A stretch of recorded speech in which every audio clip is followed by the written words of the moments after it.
नमस्कार दोस्तों, आप सभी का स्वागत है हमारे YouTube चैनल में। क्या आपको लगता है कि निफ्टी 30,000 तक के पॉइंट तक रैली कर सकता है? जी हाँ, a top expert from JP Morgan mister Rajeev Batra recently NDTV profit में एक इंटरव्यू दिया है और उस इंटरव्यू के दौरान उन्होंने बोला है कि निफ्टी जो है वो 26,500 से 30,000 तक का रैली कर सकता है in next couple of months. अब इसके पीछे उनका क्या पॉइंट्स है, किस बेस पे उन्होंने ये वाले जो प्रेडिक्शन किया है, ये डिटेल में इस वीडियो में डिस्कस करने वाले हैं। शुरू करने से पहले मेरा आपसे एक रिक्वेस्ट है कि अगर आप मेरे चैनल में नए हैं तो चैनल को सब्सक्राइब कर लीजिए, क्योंकि इस तरीके का इंटरेस्टिंग वीडियोस एंड डिस्कशंस हम हमारे चैनल में रेगुलरली अपलोड करते रहेंगे। ठीक है, तो चलिए फिर बिना कोई देरी के इस वीडियो को स्टार्ट करते हैं। मिस्टर बत्रा ने यहाँ पे कुछ इंपॉर्टेंट पॉइंट्स को यहाँ पे हाईलाइट किया है, जिसके चलते निफ्टी 30,000 पॉइंट तक रैली कर सकता है।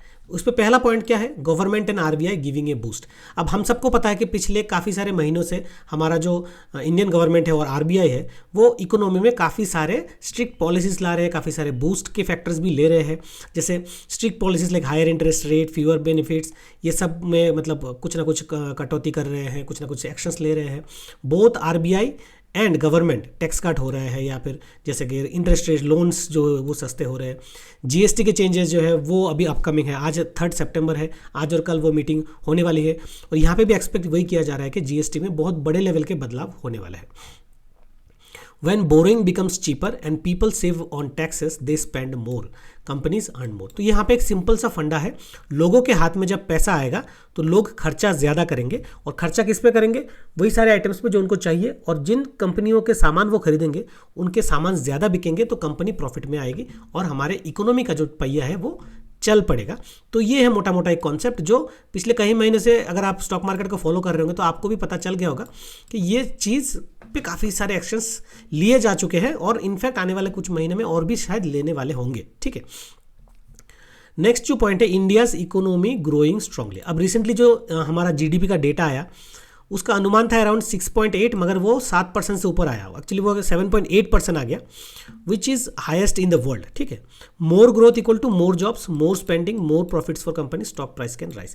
अब यहाँ पे भी वही फंडा है, GDP का बढ़ने का मतलब वही है कि ग्रोथ ज़्यादा हो रहा है, जॉब्स ज़्यादा हो रहा है, स्पेंडिंग ज़्यादा हो रहा है। हालांकि अगर ग्राउंड रियलिटी में हम देखें तो हमारे कंट्री में अनएम्प्लॉयमेंट भी एक्सट्रीम है, अभी लोगों को स्पेंडिंग करने का उतना कॉन्फिडेंस मिल नहीं रहा है, कंपनीज भी उतना ज़्यादा प्रॉफिट कर नहीं रहे।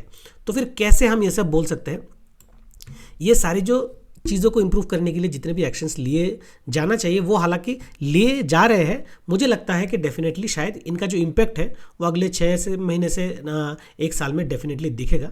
देखिए, आज की डेट में अगर कोई मान लीजिए इंटरेस्ट कट हो गया, 3 महीने 6 महीने हो गया, तो वो इंटरेस्ट कट होके लोगों के हाथ में पैसा आके फिर वो घर खरीदेंगे, वो तो इसका इम्पैक्ट आने में थोड़ा टाइम लगता है। तो ये डेफिनेटली होपफुल ज़रूर है, मगर उसका इम्पैक्ट अभी तक हमको देखने को नहीं मिला। So these are the factors जो डेफिनेटली एनकरेज कर रहा है कि इंडिया का जो ग्रोथ स्टोरी है वो शायद कंटिन्यू करेगा या फिर वो और भी ज़्यादा पॉजिटिव है।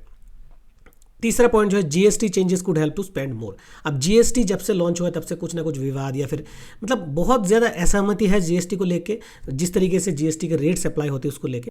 अभी जो GST में काउंसिल का मीटिंग चल रहा है उसमें GST रेट्स में बहुत ज़्यादा बदलाव की उम्मीद की जा रही है। कुछ रेट्स के अभी तक प्रेडिक्शन भी लगा चुके हैं, मगर जब तक ना फाइनल डिसीजन आए मुझे लगता है कुछ भी मान लेना सही नहीं है।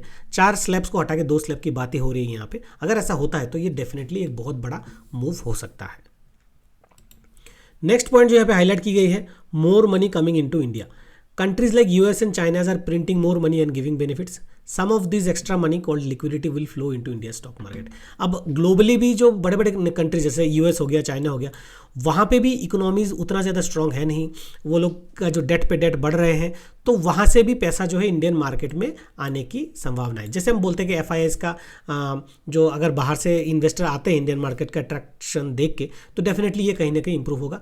रिसेंटली जो FIIs की सेल्स है वो काफ़ी ज़्यादा इंक्रीज़ हुआ है, मगर आने वाले दिनों में जो पिछले स्लाइड में हम जो भी डिस्कस किए वो सारे फैक्टर्स अगर सही होते तो डेफिनेटली FIIs जो है इंडिया की तरफ डेफिनेटली रुख करेंगे। देखिए, इमर्जिंग मार्केट्स में इंडिया काफ़ी ज़्यादा अट्रैक्टिव है, शॉर्ट टर्म में शायद उतना ज़्यादा अट्रैक्टिव नहीं लग रहा होगा। देयर आर मल्टीपल रीजंस, जैसे हमें ट्रम्प साहब आने के बाद टैरिफ के चक्कर में इंडिया का अभी पूरे ग्लोबल लेवल में एक नेगेटिव वाइब ही फैलाया जा रहा है इंडिया को लेके, तो वो एक डेफिनेटली शॉर्ट टर्म में मुझे लग रहा है कि एक प्रॉब्लम ज़रूर है, मगर ये डेफिनेटली लॉन्ग टर्म में इंप्रूव होने वाला है। ठीक है, 5वां पॉइंट जो मिस्टर बत्रा ने बोला कि company profits improving in the last few quarters, Indian companies showed better profits, if this continues 10 to 12% growth, foreign investors will come back. अब अगर आपको ध्यान होगा 2024 का जो सितंबर अक्टूबर से जो हमारा मार्केट गिरना शुरू हुआ, उसके पीछे का सबसे बड़ा रीज़न वही था कि कंपनीज का जो प्रॉफिट है वो ग्रेजुअली डिक्रीजिंग हो रहा था, जो 2 क्वार्टर तक ज़रूर गिरा है, मगर पिछले क्वार्टर से मैं बोलूँगा कि कुछ ना कुछ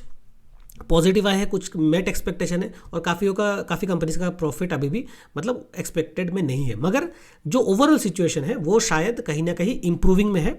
नेक्स्ट 2 क्वार्टर में ये पिक्चर पूरी तरह से चेंज होने की संभावना है। क्यों? क्योंकि हमने पिछले स्लाइड में जो डिस्कस किए, ये सारे जो फैक्टर्स हैं, गवर्नमेंट के मल्टीपल जो एक्शंस है, ये जब इफेक्ट में आ जाएंगे तो डेफिनेटली कंपनीज का जो प्रॉफिट है वो आने वाले क्वार्टर्स में 2 से 3 क्वार्टर में और भी ज़्यादा रिफ्लेक्ट कर सकता है। अब फाइनली उन्होंने बोला कि कौन कौन से सेक्टर हैं जो इस रैली को 30,000 तक पहुंचाने में मदद कर सकता है। वो है banks, of course bank Nifty एक बहुत बड़ा कंट्रीब्यूटर है निफ्टी 50 का। फिर रियल एस्टेट हो गया आपका, कंज्यूमर प्रोडक्ट्स हो गया, सीमेंट, पेंट, स्टील और हॉस्पिटल्स। आप अगर देखो ये सारे के सारे जो सेक्टर्स है ये कंजम्पशन से रिलेटेड है। अगेन मैं बोलूँगा कि कंजम्पशन से रिलेटेड मतलब कंजम्पशन को बढ़ाने के लिए जितने भी काफ़ी सारे स्टेप्स है जो हमने पिछले स्लाइड में डिस्कस किया, वो सारे जब इफेक्ट में आएंगे तो ये वाले सभी सेक्टर्स के जितने भी कंपनीज हैं उनमें मुनाफा होगा और इनके जो स्टॉक्स प्राइस है वो ऊपर जाएगा। डेफिनेटली स्टॉक्स प्राइस ऊपर गया तो निफ्टी 30,000 के उससे भी ऊपर जा सकता है। ठीक है, ये सारा का सारा कैलकुलेशन है, प्रेडिक्शन है।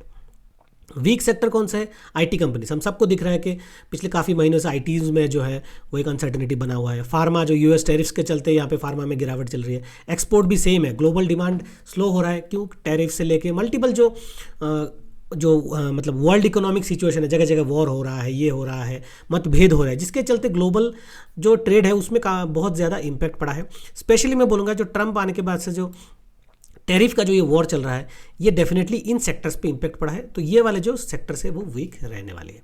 ठीक है, तो मोटा मोटा अगर हम बोले कि मिस्टर बत्रा ने जो भी प्रेडिक्ट किए हैं, मेरे हिसाब से ऑन पेपर थियोरेटिकली ये करेक्ट लग रहा है। अब निफ्टी 30,000 जाएगा या नीचे जाएगा या वो एग्जैक्टली तो बोलना मतलब पॉसिबल है नहीं, मगर हाँ डेफिनेटली देखिए स्टॉक मार्केट का जो कैरेक्टर है, स्टॉक मार्केट ऊपर ही जाता है। ऐसा नहीं है कि स्टॉक मार्केट यहाँ से अगले 5 साल तक इधर ही पड़ा रहेगा, होने को कुछ भी हो सकता है, मगर डेफिनेटली अभी का जो सिनेरियो मतलब लेवल है वहाँ से स्टॉक मार्केट डेफिनेटली ऊपर जाएगा।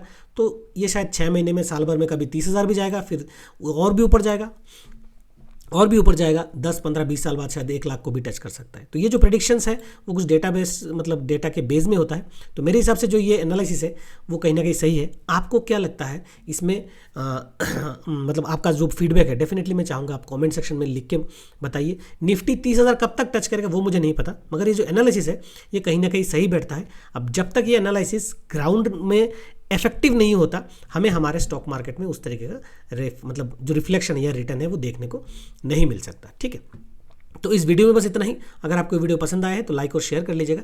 चैनल में नए हैं तो चैनल को सब्सक्राइब कर लीजिएगा। आपका जो भी फीडबैक है या जो भी कमेंट है या फिर जो भी व्यू है डेफिनेटली कमेंट सेक्शन में लिख के हमें ज़रूर बताइएगा।